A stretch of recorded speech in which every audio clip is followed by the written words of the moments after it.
E agora a entrevista do dia com Denise Campos de Toledo. E vamos falar agora sobre o combate às fake news, investigações de disparos em massa, eleições municipais e regulação da privacidade da internet. Eu converso com Maurício Moura, que é fundador e presidente do Ideia Big Data e pesquisador na George Washington University. Maurício, boa noite. Boa noite, Denise. Obrigado pelo convite. Bom, Maurício, você acompanha de perto, com pesquisas, com levantamentos, com estudos, o que acontece nas eleições. E nós tivemos alguns movimentos meio semelhantes entre Brasil e Estados Unidos, outros países também, a força das redes sociais, a questão das fake news sendo discutida em vários países. Nós temos investigações aqui no Brasil, nós tivemos investigações aí nos Estados Unidos, onde você está. O que você espera das próximas eleições? Nós estamos há cerca de 90 dias, 3 meses aí das eleições dos Estados Unidos, e aqui no Brasil teremos municipais. Eu acho que as eleições pós-pandemia, no mundo, eleições da Coreia, da França, da Polônia, já deram bastante indicação do que deve ser 2020. E tem boas e más notícias, Vou começar pelas más. As fake news, elas só tendem a aumentar, As fake news em eleição sempre houve, só que agora a gente tem tecnologia que é capaz de escalar uma velocidade incomparável, Então a gente vê cada vez mais as fake news presentes nas campanhas e tanto os candidatos quanto os eleitores gastando mais tempo e recurso para lidar com fake news. A gente tem o fenômeno das deepfakes agora, que são vídeos que reproduzem falas praticamente idênticas a uma fala real, A gente brinca que aquela frase ver para crer deixou de existir com as deepfakes, São vídeos que são muito reais, são feitos por algoritmos de inteligência artificial. Então essa é a má notícia, a gente vai ter um processo com muita fake news. Agora a boa notícia é que o que a gente percebe nas eleições é que a privacidade aos dados tem sido muito mais respeitada, A Europa começou com uma regulação, a GDPR, o Brasil tem a sua Lei Geral de Proteção de Dados que vai entrar em vigor.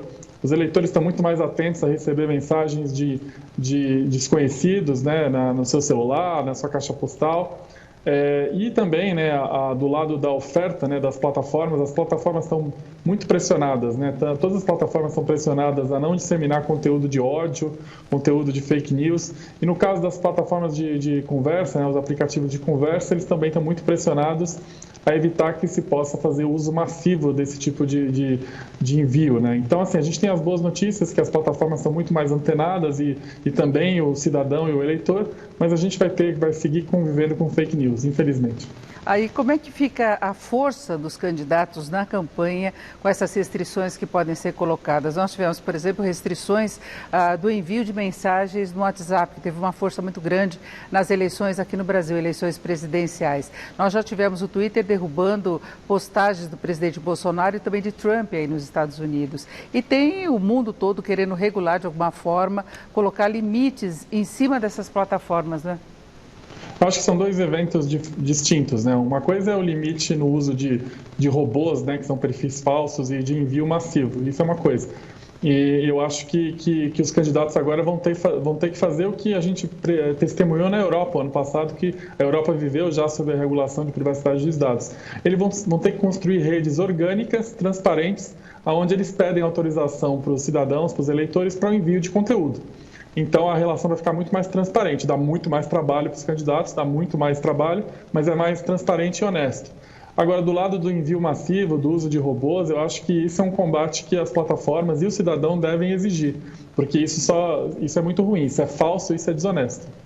Agora, Maurício, como você disse no início, sempre houve acusação falsa, mentiras em relação aos candidatos. A gente via muito isso nos debates, que eles colocavam em campanhas, aí entrava com ação na justiça para exigir direito de resposta. Você acha que muda nesse aspecto? Se pode imaginar alguma eleição mais limpa nesse sentido do que nós tivemos nas últimas? Não, eu acho que não. Eu acho que o que a gente tem visto nas eleições globais é que a capacidade de produção de fake news e disseminação, ela aumentou exponencialmente comparado com 2018. E eu, particularmente, como pesquisador, eu acho que a única saída para fake news é uma educação do pré-primário ao ensino superior em todas as suas fases. Inclusive, os países nórdicos já têm no currículo, desde o jardim da infância, a educação jornalística.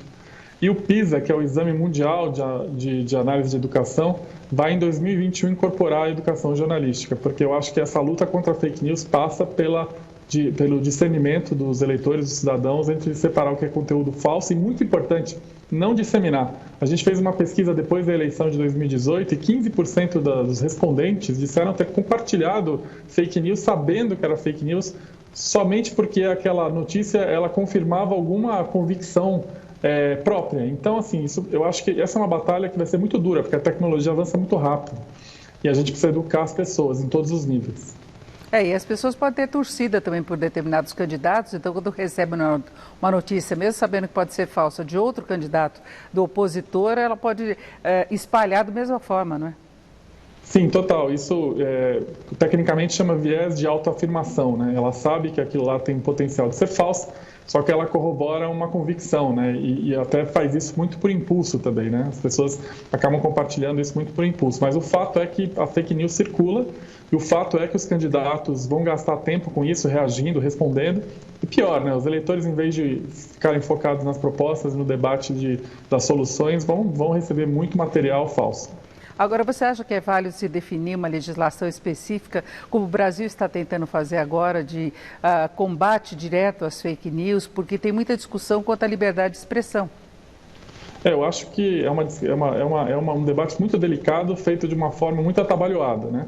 É o que eu falei, a gente tem que separar o que é opinião, e essa opinião eu acredito fortemente que tem que ser livre, a gente tem que prezar pela liberdade de expressão do que é crime. Crime é uso falso, é usar robô, disseminar conteúdo de maneira incorreta, enfim. Mas essa distinção é uma distinção muito delicada e eu acho que essa discussão é muito, muito ruim porque ela está sendo feita de uma maneira muito rápida, num contexto de pandemia.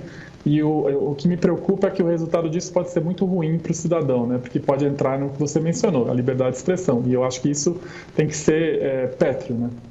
Agora, com as fake news ainda presentes, você vê alguma possibilidade de mudança no discurso dos candidatos, o perfil que tem dominado as últimas eleições, aqueles que se colocam como não políticos, defendendo o combate à corrupção, como aconteceu muito aqui no Brasil, alguém que estava fora da política e que, portanto, poderia combater os vícios da velha política?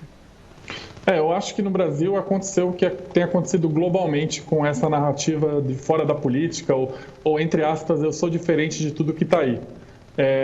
Foi uma onda global de eleições de partidos e figuras fora da política, começou na Europa, na Espanha, passou pela França, até mesmo o Donald Trump de uma maneira incorporou isso. Mas o fato é que os ciclos eleitorais posteriores a essa narrativa foram muito mais difíceis para esse tipo de candidato, para esse tipo de narrativa. Eu acho que no Brasil esse ápice foi em 2018. Essa eleição de 2020 eu acho que vai ser muito mais difícil porque, inclusive, os fora da política agora estão no governo, né? Estão no governo num contexto muito complexo de pandemia.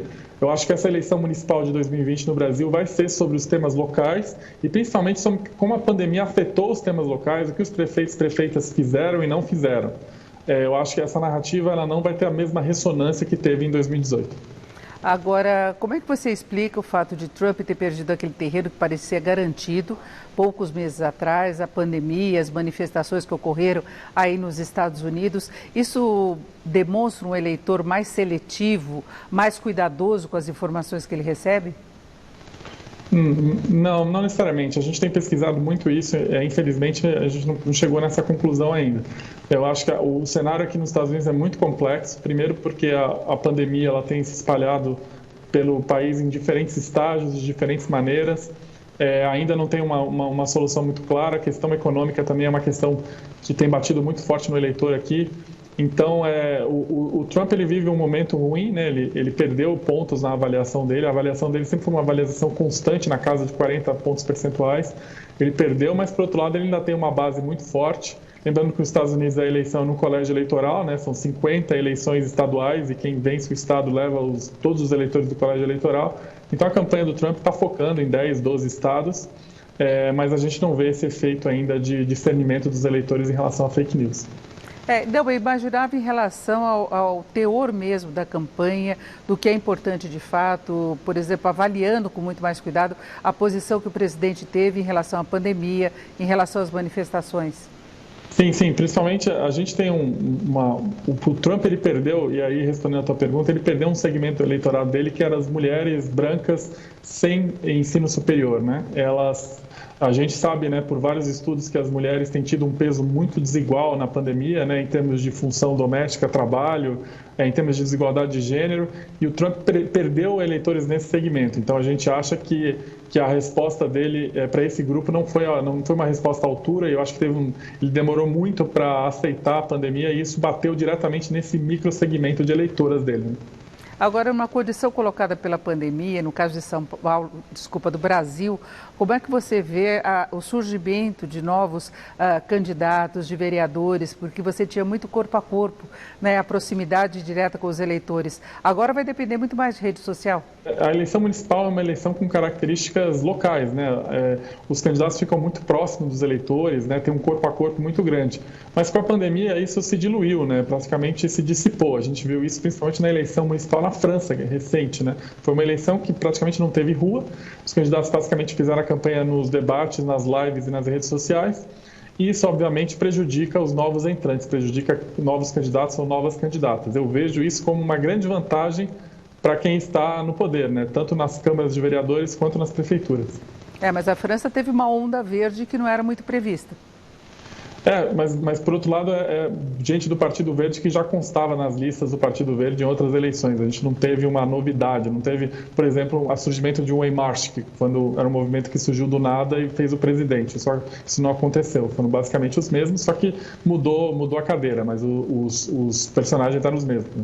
Então fica aquele político mais tradicional, mais conhecido, só que as pessoas podem mudar de ideia, mudar de lado, partir para um outro partido, uma outra liderança. Sim, isso foi o que aconteceu, e eu acho que a gente vai ter um índice de reeleição aí muito alto em função de que é muito difícil você se tornar conhecido, né, somente pelo digital, entrar do nada durante a pandemia. E isso também tem um efeito, inclusive, nas candidatas mulheres, né? A gente acredita que muitas mulheres que foram muito, entre aspas, penalizadas durante a pandemia vão deixar de se candidatar porque a pandemia tem colocado um peso muito grande nas candidatas, potenciais candidatas mulheres. Então, é um efeito negativo também. E para fecharmos, aí nos Estados Unidos ainda pode ter aquela história de as pessoas mandarem o voto pelo correio, de demorar muito mais a apuração. Nossa, isso sem dúvida. A gente tem 33 dos 50 estados que é possível votar pelo correio ou pedir a cédula por antecipação. E nisso eu acho que esse é o grande ponto, Denise. A chance de você ter uma eleição apertada, em que alguns estados a diferença seja de 40, 50, 60 mil votos, e com isso, e a gente tem um elevado aumento do número de votantes pelo correio, a chance de judicializar a eleição americana é enorme.